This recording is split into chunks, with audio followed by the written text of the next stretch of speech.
presenting by Deep Music। नमस्कार दोस्तों, नए नए छत्तीसगढ़ी गाने सुनने और देखने के लिए हमारे दीप म्यूजिक चैनल को अभी सब्सक्राइब करें और बेल आइकॉन के बटन को क्लिक करें।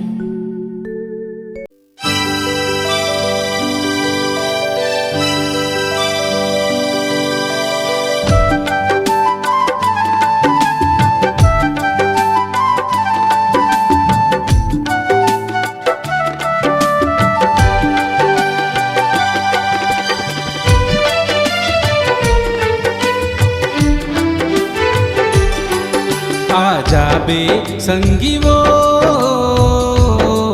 आजा बे जो ही वो, आजा बे संगी वो, आजा बे जो ही वो, आजा बे संगी मोरे एक पुकार माँ, मजा लले बोतरिया नरवा के पार माँ। आजा बे संगी मोरे एक पुकार माँ, मजा लले बोतरिया नरवा के पार माँ।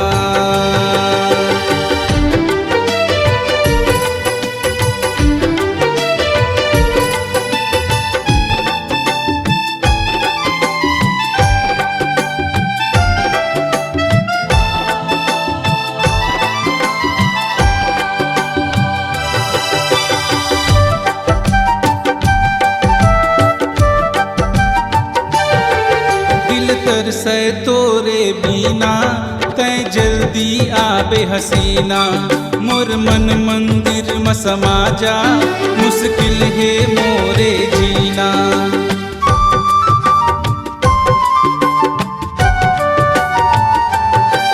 दिल तरसै तोरे बीना तै जल्दी आबे हसीना, मोर मन मंदिर में समा जा, मुश्किल है मोरे जीना।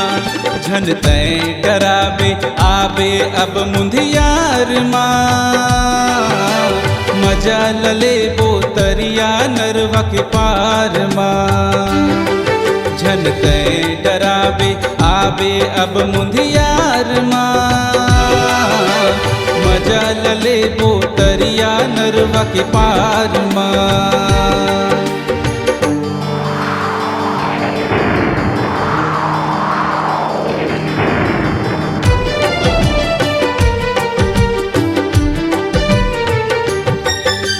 सुरता करत रहिबे मुल माया मगुनत रहिबे, मैं करी हूँ इशारा तोला तै रत्ता जोहत रहिबे।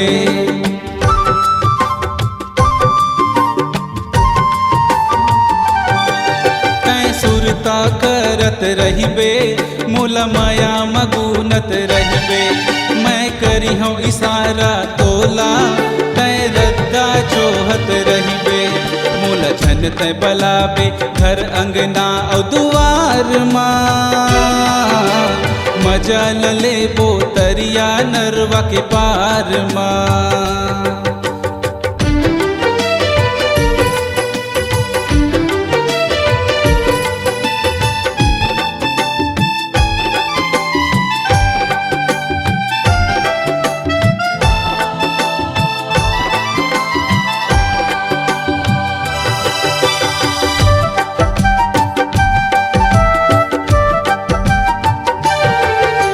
मन मोहनी मोर रानी तोर बरहावे ये जवानी, देखे बिन जियरा तरसै कहीं आस तहीं जिंदगानी।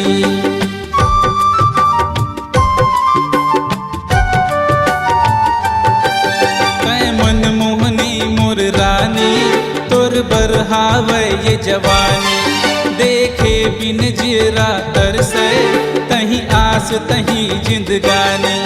झन रिसा के जाबे बैरी ए संसार माँ, मजा लले बोतरिया नरवा के पार माँ। झन रिसा के जाबे बैरी ए संसार माँ, मजा लले बोतरिया नरवा के पार माँ। सजन ते बलावे घर अंगना और दुआर माँ मजा लले वो तरिया नरवा के पार माँ आ जाबे संगी मोरे एक पुकार माँ मजा लले वो तरिया नरवा के पार माँ आ जाबे संगी मोरे एक पुकार माँ मजा लले वो तरिया नरवा के पार माँ।